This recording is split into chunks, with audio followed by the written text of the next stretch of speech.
The next portion is fertilization in plants. So go through the diagram first. See the fertilizer, how the process of fertilization takes place.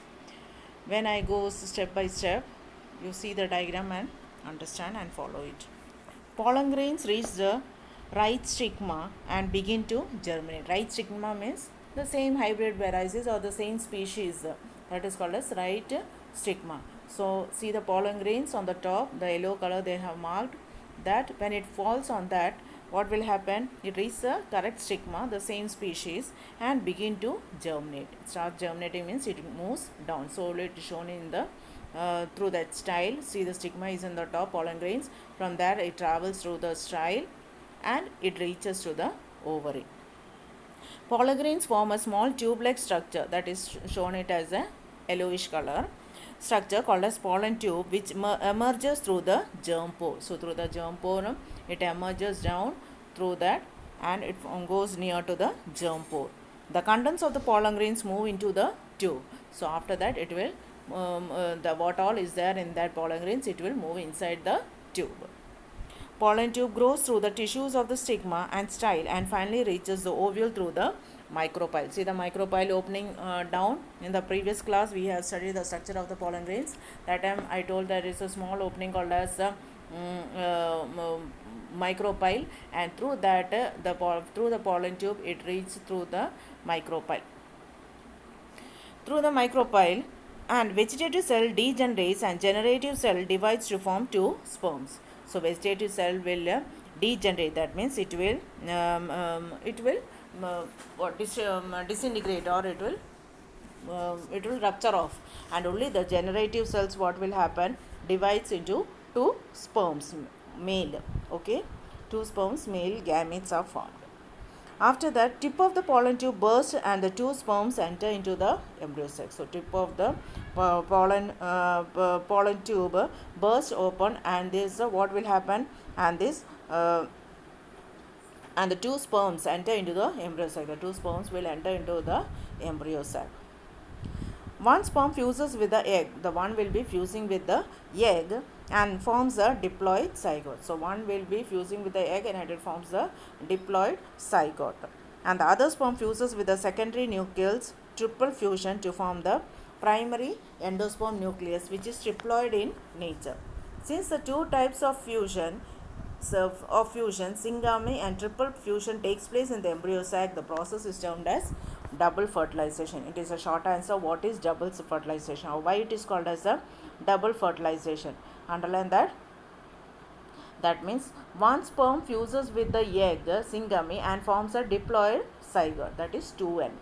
The other sperm, we told that two sperms are there. One will fuse and one will fuse with the egg and forms a diploid zygote. The other sperm fuses with the secondary nucleus or the triple fusion to form the primary endosperm. So endosperm, and this the nucleus, which is a triploid in nature, 3N. Since the two types of fusion, syngamy and triple fusion, takes place in the embryo sac, the process is termed as double fertilization. This is the answer for the what is double fertilization. Okay, so this is double fertilization. Now after triple fusion, primary endosperm nucleus develops into an endosperm. So after the triple fusion happens, primary endosperm nucleus develops into an endosperm, and endosperm provides food to the developing embryo. So the developing so the primary endosperm nucleus develops into an endosperm. Endosperm provides food to the developing embryo. So endosperm provides the food for the food, it will give the food for it to grow or to germinate. Later the syngenous and antipodal cells degenerate. So after this all the formation has takes place, that afterwards the outer syngenous and antipodal cells will degenerate. Okay, now this is very important, how the fertilization takes place in plants. Now what are the significance of this fertilization? It stimulates the ovary to develop into fruit.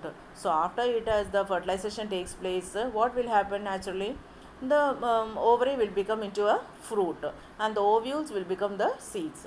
It helps in the development of the new characters from two different individuals. That means after fertilization is over, a new character will be developed and a new plant will be germinating. So new plant will be having a new character. Now post fertilization changes. The ovule develops into a seed. The ovule also will develop into a seed. The integuments of the seed of the ovule develop into the seed coat. The integuments, the outer covering, the integuments will become the seed coat and the ovule become as the seed.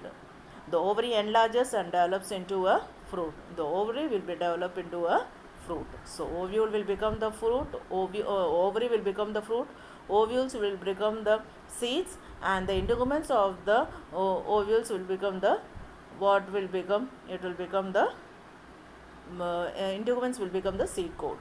The seeds contains the future plant or embryo which develops into seedling under the appropriate conditions. So when these seeds falls, it will germinate and make into a start to begin as a new plant. So this is how the fertilization takes place in plants. So sexual reproduction in humans will start in the next class. Thank you, students.